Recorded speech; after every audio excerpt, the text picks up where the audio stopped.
Mustafi. Bellerin! Brilliant! 2-2!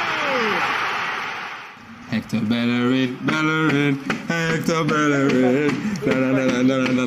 Out there in the internet world. Welcome to the latest edition of Saved by the Bellerin, the Arsenal football video podcast here at the Sports Talk Line Network.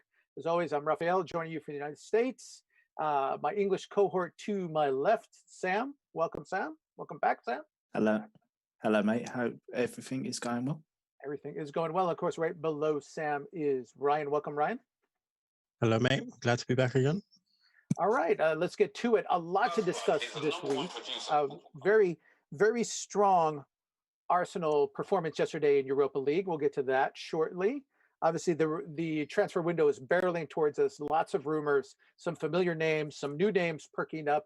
A lot to discuss there. But first, this weekend is a North London derby, the first edition of the 2021 season. Obviously, a lot to discuss, as always, with that match. And so to enhance our experience, we have brought in a member from the other side. We want to welcome to the pod, Lloyd Stiles from the Cheese Room pod. He covers that other club. Welcome, Lloyd. Good to have you here. Thank you very much. It's good to be on, and always good to talk about the worst team in North London called Arsenal. All right. We're gonna get right to it. We're gonna get to the match first, but since we have you here, we're gonna talk about similarities in these clubs. You know, like 12 months ago, we were miserable. We were in the last days of the Unai Emery experience, shall we say? But your club was also going through a lot of turmoil at that time, and actually, your honcho David Levy pulled the trigger before Arsenal did, sacked Mauricio Pochettino and brought in that Jose Mourinho guy. It's been about 12 months now.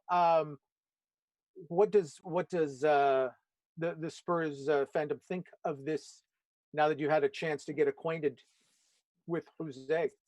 Well, simply put, we're top of the league, which I think for many Spurs fans is a novel experience, certainly this late in the season.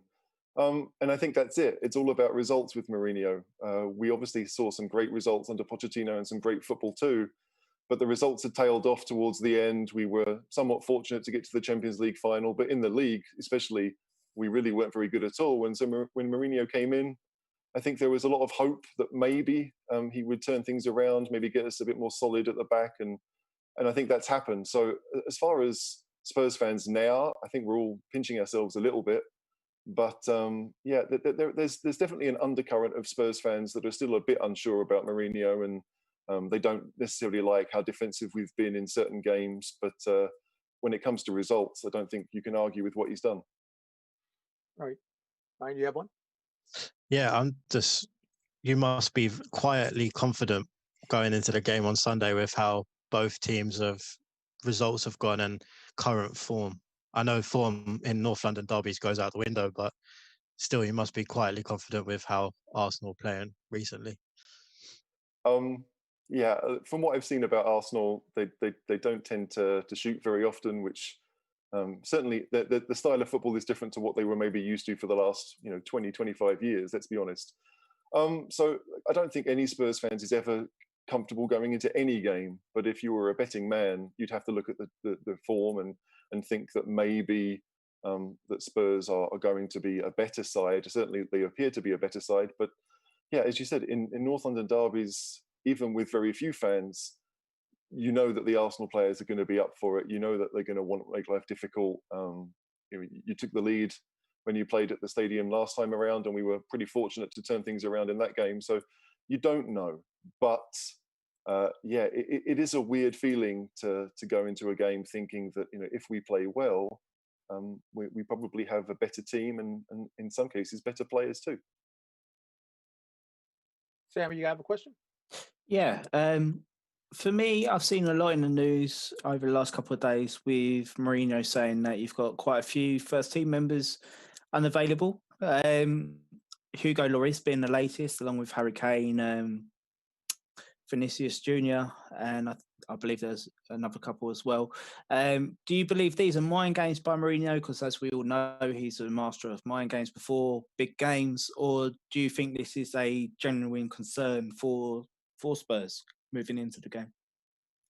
I think lots of Spurs fans are trying to convince themselves it's mind games because we know what Mourinho's like. There were rumours that maybe Harry Kane's wife was pregnant again and that the baby was about to drop. I don't think any of us really know, but we do know that, as you said, Mourinho is known for saying things to try and get the pressure off or to give the press something else to talk about. So, like, I expect Kane will play. Hugo, I don't really see much reason for him to come out and say that Hugo won't play. That's a bit of a strange one for me. But yeah, like if they both start, I guess we're happy. But I think as much as Spurs fans aren't too convinced about Joe Hart as the backup goalkeeper, clearly we're more concerned about Kane playing. So I guess we'll see. But I do think that both will play, and it is a little bit of mind games from Jose. Given that this is a little different in form, obviously, this is the second time that Mourinho and Arteta have played each other. As you said, the first one was very, very tight, in some ways very typical North London derby, very very defensive. What is it what concerns you? Obviously, as Ryan said, I think the typical Spurs fan might be a lot more confident entering this one as they have in previous ones or more recent ones. But what is in the back of your mind if you're looking for yes, no, what's nagging at you this week? I think the nagging feeling whenever we play Arsenal, but especially now, is that your good players turn it on. We saw in the game last time around where Lacazette scored from 25, 30 yards, kind of unstoppable shot. So if that happens, then you just never know. But Aubameyang, if he's on it, if he wants to play, then he can obviously cause problems. But when it comes to the style of play, no, I don't think many Spurs fans are too worried about Arsenal. I personally think that Saka is a really good player and should probably play every game. But if he does play, then where does he play? That's the question. If Arsenal play 3-4-3, which I think they might, then that's usually the formation that seems to be Tottenham's kryptonite right now. We don't play well against a 3-4-3. So if that happens, we know that Willian usually plays well against Spurs. So there's definitely concerns because, like, as much as we may not want some of the players that you have, we do know that they're capable of playing really well and turning things on. It's that's the concern. But if I suspect that Mourinho will want to play that kind of defensive football that we've seen certainly in our last couple of games against Man City and Chelsea, and Arsenal, despite being 14th, are a bit of a wounded animal and certainly capable of hurting us. Okay. For me, just looking at one of Tottenham's strengths this season, it seems to be Harry Kane's adopted more of a unorthodox role for him, so to speak, with him more dropping in as a number 10, with Son and potentially Moura or Bale moving into the more striking roles. I just want to ask around, do you think continuing with this into this game would be beneficial, or do you think Kane being up against the defenders, given that I'd say one side of our mid defence could be a bit shaky, would be better? Or do you think with him moving into that number 10 would be beneficial still? I think that Spurs have turned a bit of a corner and almost trying to play a little bit like Liverpool, but without the high press. As you said, Kane does drop deep, just like Firmino does for Liverpool. And whether it's Son and Bergwijn or Bale or whoever, they're tasked to kind of run deep and get onto any through balls. If you look at our second goal against Man City last week, that's exactly what happened, where Kane collected the ball in number 10 and both Lucas and Son, I think, were ahead of him, ready to make runs. And in the end, Lo Celso came from behind Kane to get on the end of it. But I don't think that we'll try to change that. Kane is obviously capable of playing as the real focal point, but I suspect that if Arsenal would rather deal with Kane if he was right next to the defenders. So when you've got people running from deep or certainly running from the wings inside, it's a bit more difficult as to who follows who. If I was an Arsenal player, do I want Tierney to come in and cover the run of Son, or do I want him to leave it to Gabriel, or do I like that? That's always a question. But I think if Kane, he does his best work in the centre of the pitch, the ball is more likely to be there, and we give him just a better chance to influence things. if you're playing defensive football like Spurs have done for the last couple of games, the last thing you really want is a somewhat one-paced central striker up by himself. So I think bringing him back gives us a bit more solidity and allows the pacey two, whoever they are, to be more of a threat. Yeah, I think that's how Arteta tried to play with Lacazette. But obviously Lacazette is just not on the level of Harry Kane and the technical ability there. But for me, our weakness in our team is the right side of our defence with Bellerin and Rob Holding. Would you say Spurs' strongest area is probably their left side with Reguilon and Son? Because if that is the case, then there's going to be a mismatch down that wing. Yeah, I mean, we've seen for most of the season that Son has played down the left, and obviously Reguilon, since he joined, has been a revelation for us. We all knew he was good because we'd watched him play for Sevilla, but I don't think we really expected him to be as good. Basically, just hit the ground running. So yes, it's always an interesting thing for us as to who plays with Son and Kane, because I think if we're talking about the name, then you'd think it's going to be Gareth Bale. But we've watched him play six or seven games now for Spurs, and he's never really looked on it. I was lucky enough to go to the game last night in Linz, and he just didn't look interested. And so, like, if our strength is down the left, so is yours. And I think that we're going to probably play someone with a bit more defensive, just some nous about him down the right hand side. But when it comes to whether we're better down the left, yes, I would say so, just because Son and Reguilon seem more comfortable with what we're doing. But if Son did move over to the right-hand side, then personally, I think Bergwijn is just as good coming down the left. So it's an interesting choice. But yeah, I think it's almost going to be a battle of the two left-hand sides, if only the fact that I think maybe Alderweireld is probably the best defender that either side has, and he plays down the right for us. All right, we're going to test your confidence. As you said, you're confident, HG. Give us a prediction. We're going to kind of go around. We play this little game, but let's see if your confidence matches your projection skills. What do you think the scoreline will be when the final whistle blows? Like, if you ask me for a final score, then obviously I'm going to say a Spurs victory, because I do think right now we're the better team.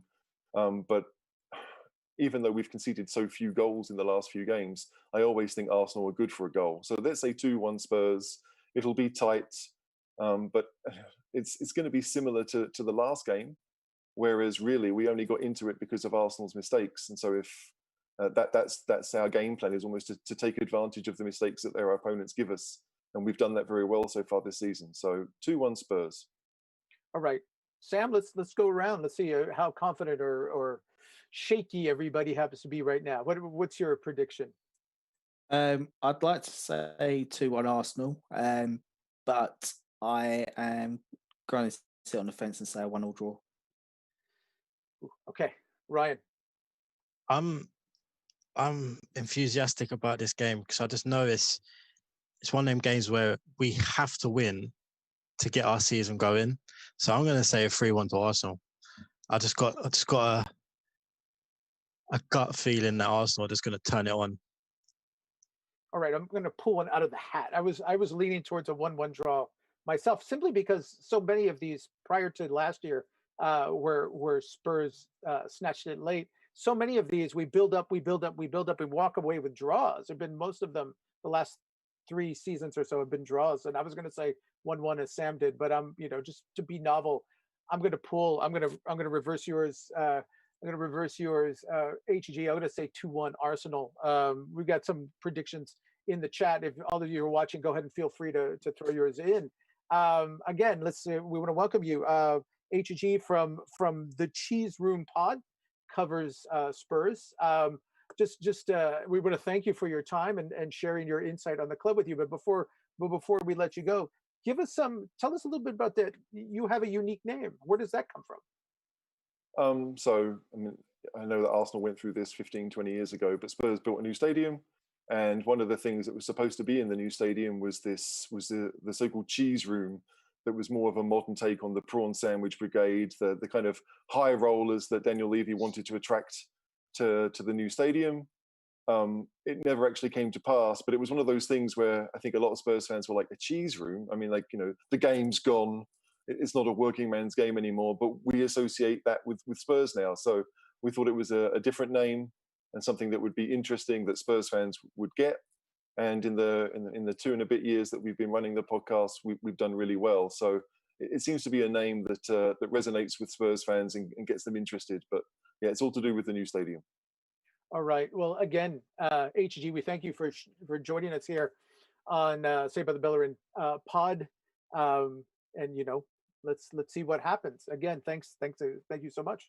Can I just say one thing? Please. Arteta should stay. All right. Every Spurs fan wants Arteta to stay. Keep appointing those novice managers with very little experience, because Spurs have done that in the past and it worked out really well for us. So yeah, go on, Mikel Arteta. Thanks, boys. See ya. All right. Thank you. Cheers, mate. Cheers.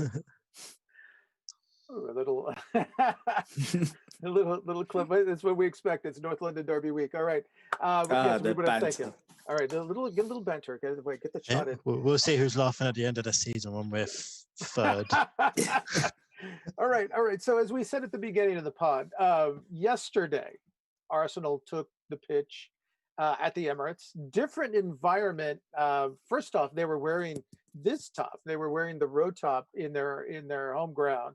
I don't know if that was just a kind of a little psychological game played by the kit man, played by Mikel Arteta. That whatever works. We're looking for some kind of change in the mindset. So that was there, but we saw a very different Arsenal. I'm going to start with you, Sam. We talked about how they sleepwalk were sleepwalking through the first half of matches, how slow they are at starting. This was different, aggressive, forceful, 10 minutes in a lead. Yeah, well, let's be honest. This is the Arsenal what we all think about. Where's it been for all this time? Because although I know it's a lesser opposition, but the intensity that we had in our play, quick passing, forward passing, was brilliant. And this is something that we've been looking for a very, very long time. Obviously, I know Lacazette was playing in the number 10. I know a lot of people know my thoughts on Lacazette on this podcast, on Twitter as well. I hold my hands up. I've got to give props where props are due. That goal, fantastic. The way that he played in the number 10, fantastic. I think the way that he linked the play is something that we've missed. I think against the lesser opposition, it works. I'd be interested to see how it works if the case is against Tottenham, if we continue with the 4-2-3-1, and if he plays in that number 10, we all know the link up with him and Aubameyang. I'd like to see how he performs. I think the game just gone was brilliant advertising for our Hale End boys. Reece Nelson looked full of energy. He interchanged very well with front line, and although his set pieces weren't the best, but I think he performed very well. It was something very, very different to what Willian offered. I actually agree with Martin Keown for once and all in his post-game analysis, saying I think that there's something wrong with Willian because he's not got that intensity to his game, which I think most Arsenal fans can appreciate right now. But overall, very impressed with the game. This is the type of play that we should be doing, and hopefully it progresses. All right, Ryan, I'm going to pull a name out who's not going to factor because he's on a red card, but still one of the changes, semi-major changes that we saw yesterday. Nicola Pepe starting on the left. He's been almost exclusively right-sided forward. Yesterday, he started on the left. He was given a lot of freedom to roam. We did see him kind of playing in the center a lot, cutting in on the center, which he likes to do. But even taking the ball, I remember one run where he started off near, took it on the left side and just cut all the way across back to the right side, almost went around. Assess him in that newer role. He just looks like a man possessed right now to prove everyone wrong. And that's what we want from Pepe. He got the ball, He ran at his marker. He did everything he could to either score or make a goal. And that's what we expect from him. As a £72 million signing, as probably our most creative player, that's what we want. And I know, as everyone says, it's lesser opposition, but you can only beat what's in front of you. And these aren't in the Europa League because they're terrible in their league. They're here for a reason. And he made them look stupid sometimes last night. And he was just unbelievable. And I think on the left, he becomes a lot less predictable. Whereas on the right, you just know he's going to cut inside. And I said to you, I think it was against Leeds, 3 things are certain in life: death, taxes, and Nicolas Pepe cutting inside on his left foot. Because he will not go down the right. He won't go onto his right foot. He will cut inside every single time. But on the left, he can go on the outside. He can cut inside, but then go back on the outside. So he becomes a little bit less predictable, and his movement was better. He was hungry. He expressed himself. He didn't look inside himself. He was more, I'm here. I'm doing a job. This is what you can expect from me when it comes to it. So hopefully when he does come back into the league, I think the first game he's back is actually against Chelsea, which is a big game. So hopefully he can turn it on for that game. All right, and we saw a lot of crosses from him. You know, as we were talking about this, we expected Bukayo Saka because of his run-in last year, and you know he racked up an impressive number of assists off that left wing. That was one of his strengths, and we joke about it, kind of half joke, we're half serious. It seems that the English national team has taken his crossing ability on loan. We're wondering what that is. It was very refreshing to see a player. And you know, again, this, as you said, he wants to go outside. Well, what happens when he goes wide? He's on his dominant foot, just pinging cross after cross after cross into the box. You know, giving much better service than we've seen from anybody other than Kieran Tierney. And we were talking about this, Sam. You can't expect Kieran Tierney to be your provider, you know, with all the work he has to do as the left back. But I want to give you another name to talk about, because he didn't start the match, but he also looked a lot more free, a lot more decisive. Danny Ceballos, and I bring him up for one particular reason, and I have this underlined with exclamation points. He actually provided the first free kick that troubled a keeper from an Arsenal player, to my eyes, in a long, long time. Yeah, Danny performed very well when he come on. I think for me, he wasn't performing in that deeper role. He was a bit more advanced. Basically, if you're splitting the midfield up into 3 sections, you've got the mid section, which is probably about the halfway line to 25 yards inside the opposition half, and I think that he operated into that very well. But on the periphery of the middle to final third, and I think with him in and around that space, he's able to pinch the ball, and he's also able to play that forward pass, because he looked very decisive when he come on. But if we look at Danny Ceballos when he plays in the Premier League, he seems to sit a lot deeper. I don't know whether that's to do with Granit Xhaka in the team or not. But ultimately, what we need to get with Danny Ceballos is to get him up the pitch, because I think he's a lot more effective in that aspect. And if Partey is fit for Sunday, which I pray to God that he is, I think that we will see a much better Danny Ceballos than what we have done of late. All right, another new name. Not new, but a fresh name. We saw him once with the big club, injured himself in the first game after the COVID break against City. I'm talking about Pablo Mari, Ryan. He got his first match back after that really severe ankle injury, kept him out a long time. Scored a brilliant header almost immediately after Lacazette's goal. Assess his first full match on return. I mean, he did nothing wrong. It's a lot more than what we can say about most of the other defenders in our team. So that's an improvement. But he was solid, assured, very good on the ball, didn't get exposed. He kept everything calm. Dare I say he was a leader as well. He led the team. I didn't feel, when they was attacking, I didn't feel like in danger, whereas I do with the likes of Mustafi and David Luiz and Rob Holding. I was like, okay, this is all right. He's got this covered. And if it wasn't for their goal, which was, I don't understand how they scored when we had like 9 players in the box, but that's not here or there. You can't really fault him for that either, because keeper should have done better, but there we go. But yeah, he was solid, assured. Considering it's his first game in 5-6 months, he didn't look out of place at all. And now Arteta's got the headache of do you go with a back three with both him and Gabriel in, or do you leave one or the other out? Which I don't think you can leave Gabriel out anyway. So unlucky for him that we signed Gabriel, because I don't think he'll get into the Premier League team anytime soon.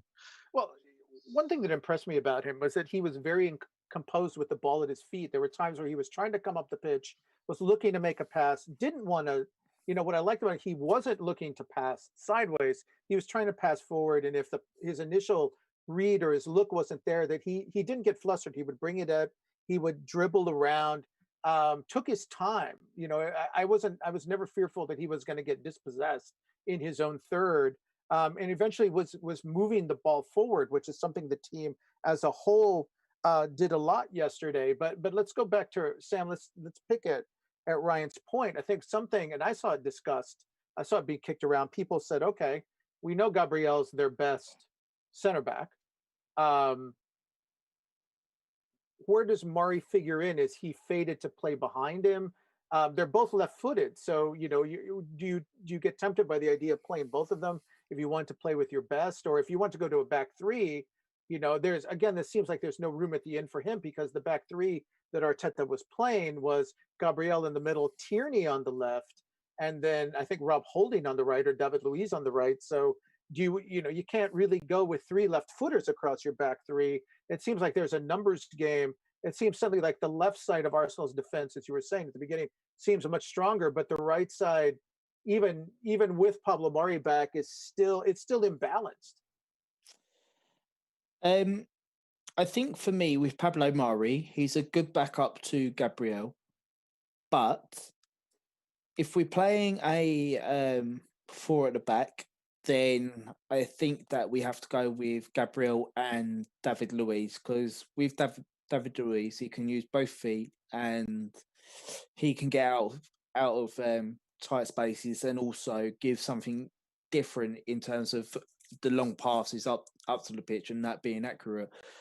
In regards to a 3, I think if we was to have Gabriel in the middle, David Luiz to the right, Pablo Mari has definitely got a space on the left-hand side, because as well as Kieran Tierney has done as a left centre-back, he is much more comfortable and much more fluent in the fullback position and in the wing-back position, because that gives him license to get forward. It also gives him license to really have that forward-thinking, attacking purpose. So you're taking away potentially the opposition's wing option. So if you're pushing Tierney wider, he's got the pace to get back and make that challenge. I think that Mari's definitely got a place in this team. Is it in a 4? Not right now. In a 3, possibly. Would I go with 2 left footers in a 4? No, I wouldn't. Because with this comes back to the age-old discussion that we've had under Unai Emery, under Wenger, of having 2 right footers as centre backs, or 2 left footers as centre backs. And as I've said many a times, if you've got balance in that centre back positions, if you need to play a longer ball out to the wings, the winger doesn't have to then adjust adjust their body position, and it can continue down the line, so they're in a fluent motion. But if you've got a opposite footer going out to the wing, the person's going to have to adjust their body position. The ball's more than likely going to go out of play if they're unable to adjust their body position. The winger is then not going to be in a fluent motion because they're going to have to cut inside. That will then give the opposition a opportunity to get back into position. So for me, I'd like to keep the balance at centre back, but I definitely think that Mari has potential to have a position in this team, and also it's a good backup for Gabriel, so he can have a rest because he's played a lot of games recently. All right, Ryan, I'm going to stick with this idea, the imbalance, the possible imbalance on the left. But let's say we were talking about, and we were mentioning before we came on, we have to expect Arteta to go back 3-4-3, more defensive. He seems to favor that formation when he plays stronger clubs. So playing Spurs on Sunday, we could see it. Is it possible, given the feedback, the positive feedback he got from Pablo Mari, that if he has a back three, that you have Gabriel in center, you have Mari on the left, and you've had Tierney there, but maybe it allows you to play Kieran Tierney as the left wing back in that center four, and then you can play Saka ahead of him on the left side of your attacking three. Is that an option now that he didn't have, that he might be thinking about? No, I don't think so, because Arteta's 3-4-3, I've actually done a bit of research for a future video this week on this specific formation. And what I've learned is when we're attacking, it's a 4-3-3. So whoever's at the left wing back, it's usually Ainsley, Maitland-Niles or Saka. They move into the middle as an extra midfielder, and Tierney goes on the outside as the left back. So if we're playing with a left-sided centre-back at left centre-back, but still playing the same way, it's going to be either Mari or Gabriel overlapping, because Tierney is going to come inside. And I don't want to sound harsh on Tierney, but I don't think he's as good technically as a Bukayo Saka or Maitland-Niles in the middle of the pitch. Whereas he's good going up the line with it in a straight line, but having to go past people intricately, I don't think Tierney could play that role. So having an actual left-sided centre-back in that position might be detrimental to how we want to play in a 3-4-3. Because that's why Aubameyang works so well on that left-hand side in that 3-4-3, because he had the extra playmaking ability of the left wing-back, Saka or Maitland-Niles, but Tierney overlapping as well. So it worked well. So I don't think it would work if we had two left-footed centre-backs there.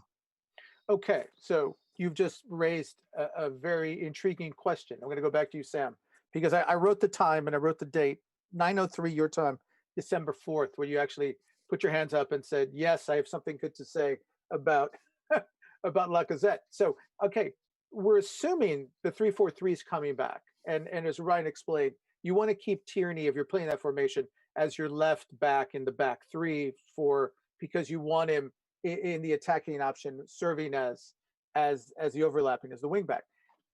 Does that argue now, given Lacazette's match, if you're going back to 3-4-3 to seeing Aubameyang back on the left, at least just for this match, and Lacazette, as the center of the forward three?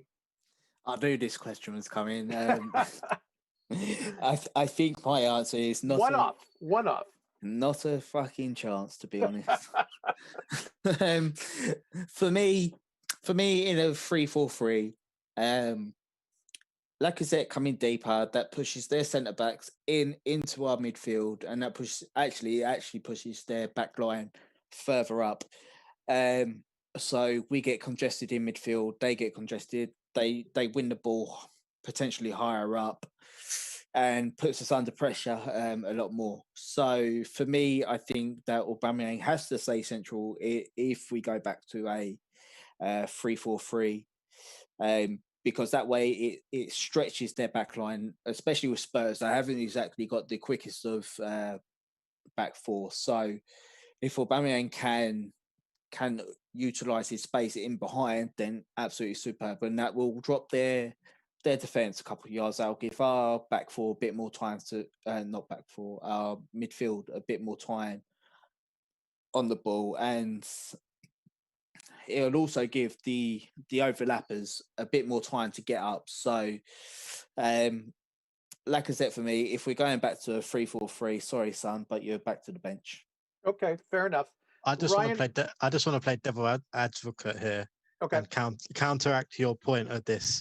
Here we go. Okay. Just want to counteract it a little bit. If Lacazette does play and he drops in and Aubameyang is on the left, and that brings Spurs' defense up, does that not allow for a quick over the top ball for Aubameyang to cut inside? No. Because they're higher up and Aubameyang's coming from deeper, so can't have a chance of being offside.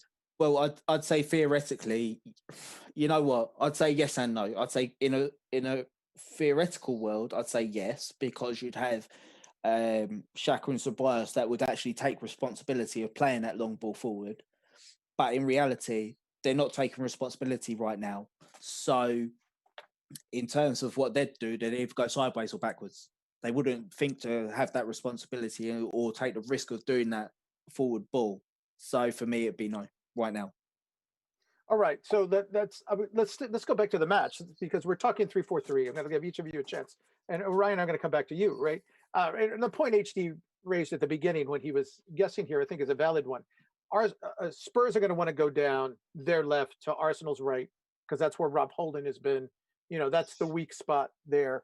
If you're in 3-4-3, being cognizant of that, but also wanting to improve your attack, what's your midfield? What's your lineup? How do you line them up in a 3-4-3? Tough one. So who's going to be on your right side? Who's going to be your midfield? And let's assume Thomas Partey is available. Let's start with that. Let's give ourselves some wiggle room here. So I have Partey available to me. Okay. Yes. Yeah. Yes. Okay. So my lineup would be Leno. Do I have to play a 3-4-3? No, you can play whatever you want. But assuming, question one, what formation is Arteta going to play? Be honest. You know, you may not want 3-4-3, but if you think he's going to play 3-4-3, then give me a 3-4-3. Okay, so I think he will play that formation, unfortunately. Okay. So I'm going to go Leno. I think he's going to play Rob Holding, Gabriel and Tierney because they had played no part last night. My midfield would be Bellerin on the right, even though I would prefer Cedric because he's just better in the final third. So I'm going to Bellerin, Partey, Maitland-Niles, Saka,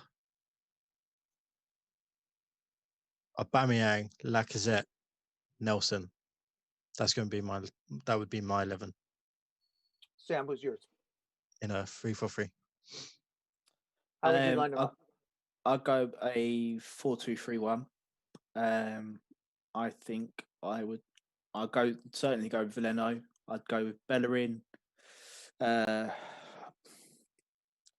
If David Luiz is available, I'll go with him. But if he isn't, then it'll be Rob Holding, Gabriel, Tierney. The two holding, I'd like to say Partey and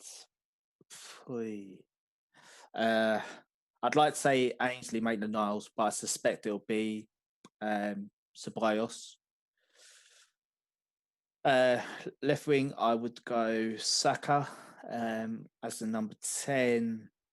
I'd like to see a bit more in the Premier League how Lacazette does there. Right wing, I'll go Nelson with Aubameyang up top. Okay. All right. Let's see which one of you is the right one. All right. Let's move. Let's cast our eyes a little farther forward. December 4th, January window's not far away. The rumor mill's really hotted up the last few days.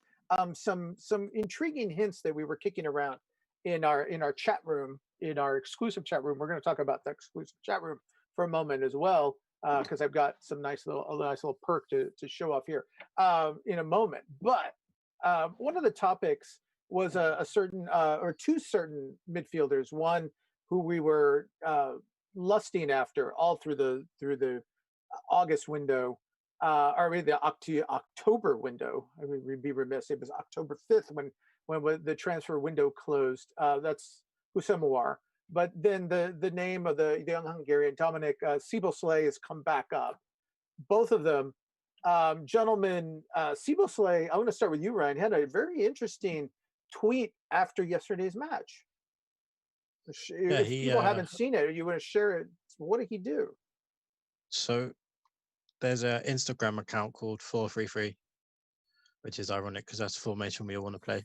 But they posted a picture of Arsenal's score last night. Is like Arsenal have won 5 out of 5 in the Europa League.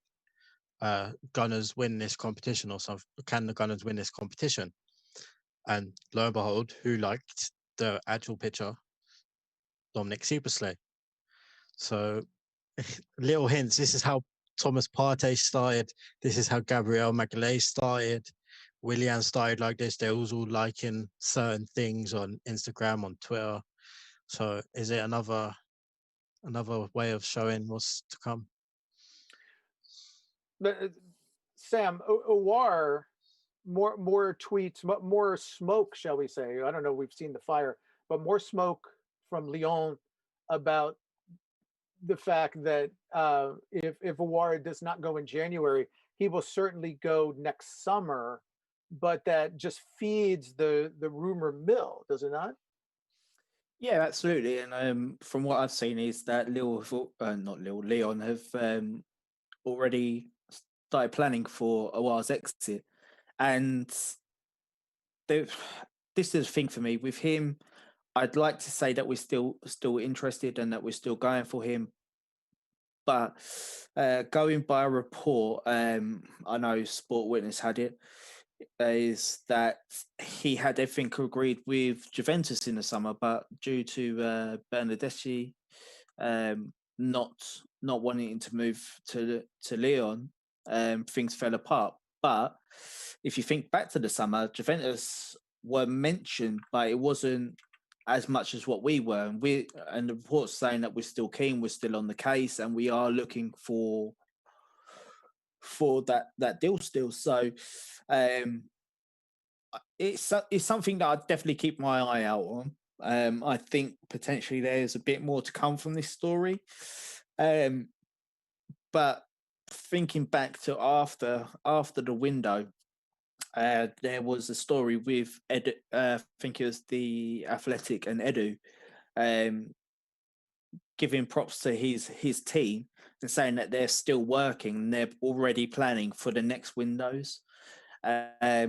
Interestingly enough as well, is that there's been a report out from James Only, I think from the Standard, and he's saying that Arteta wants to get rid of the people that he perceives as passengers, so he can reinvest back into the team and liven this team up, which could be beneficial. So for me, I think that KSC, the Cronkies, as much as many of the Arsenal fans don't like them, we at the pod understand the situation that they're in and where they're going and where they want to go forward. I think they will significantly invest in this January window. Ryan, Arteta made a comment, and it's been brought up. It's been picked at, parsed by us, and certainly everybody else. He said this club needs 5 or 6 more players that fit the system he wants, which is 4-3-3, and they're only targeting players that fit the specific profiles they want to fill. And we've all played the game. You probably played it with your friends in your chat rooms, on Twitter, everything else. But we'll play it here. What are those positions in your opinion, and how many realistically do you think the club's going to try to fill next month? Well, as you mentioned, the exclusive chat room that you can all join if you subscribe to our Patreon.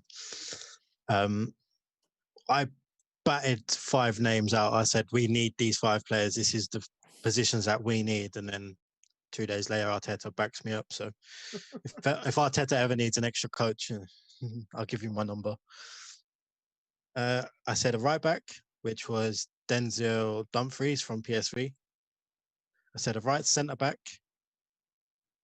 which would be Konate from RB Leipzig. I said a right central midfielder, which would be Dominic Szoboszlai. A left-sided central midfielder, which was Houssem Aouar. I said a backup striker, which would be Edouard from Celtic.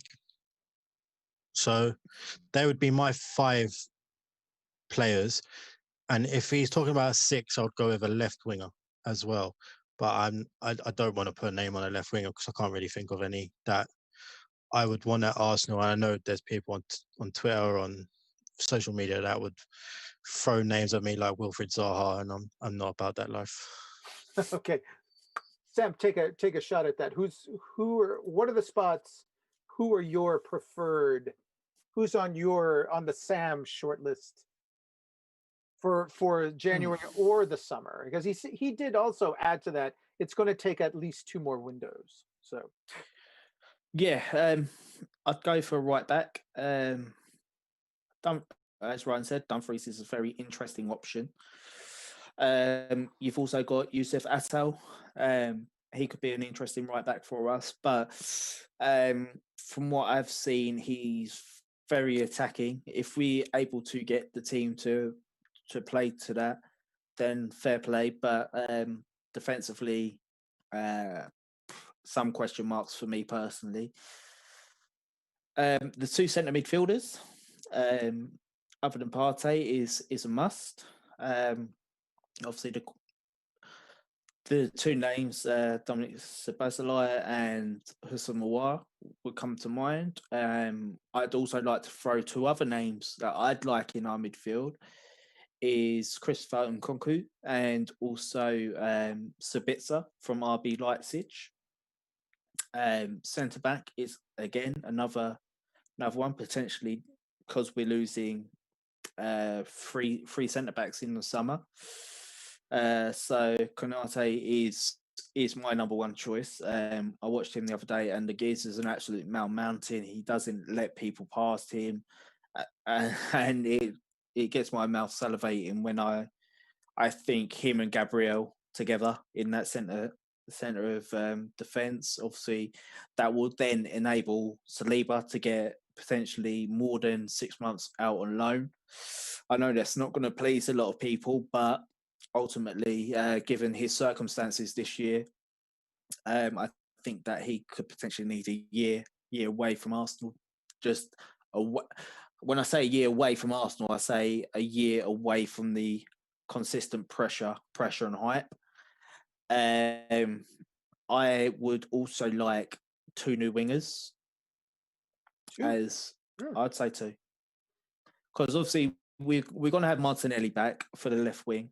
That's going to be a big plus, but also I'd like to see how he comes back. I know Arteta's saying that he's been very sharp, but again, taking in Arteta's words around the younger players, he doesn't want to burn them out. So maybe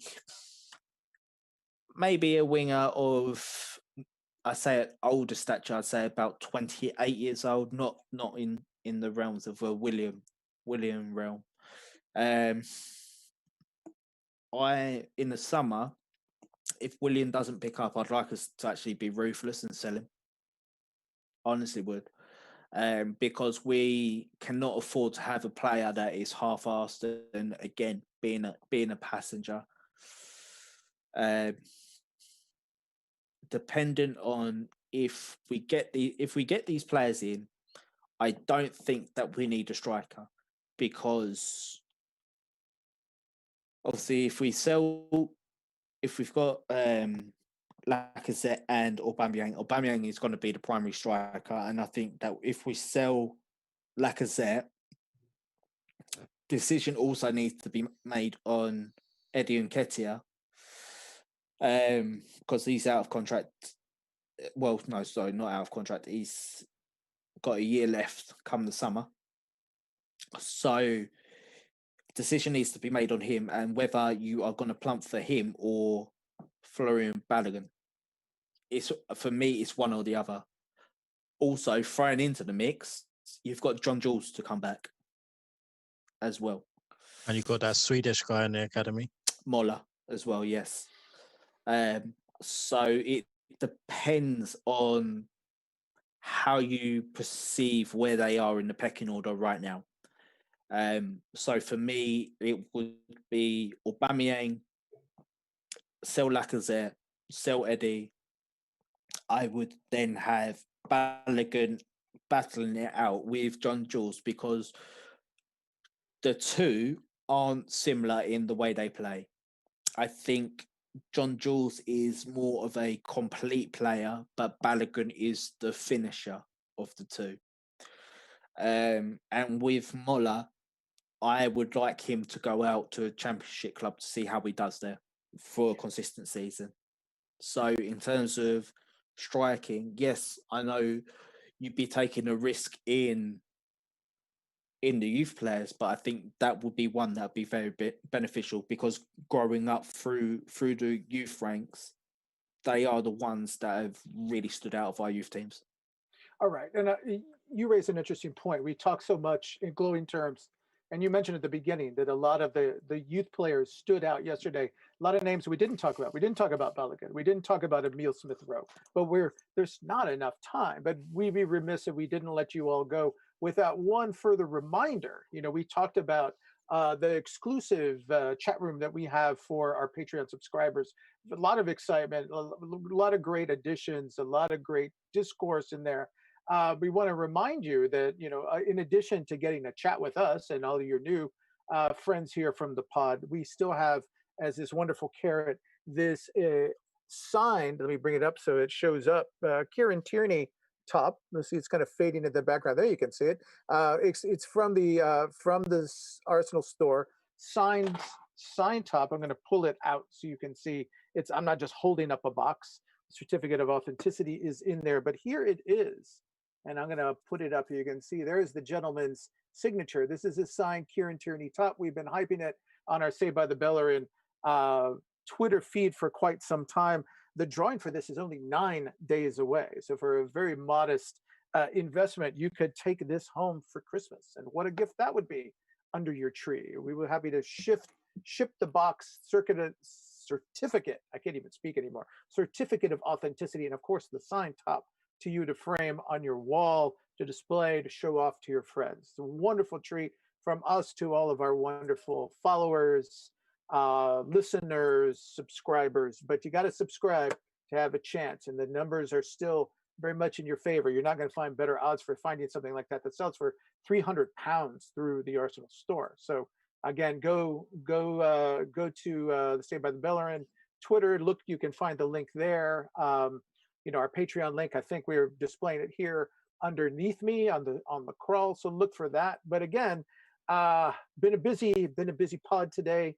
Run a little longer than we normally have, but again, there's so much to digest with the North London Derby coming up.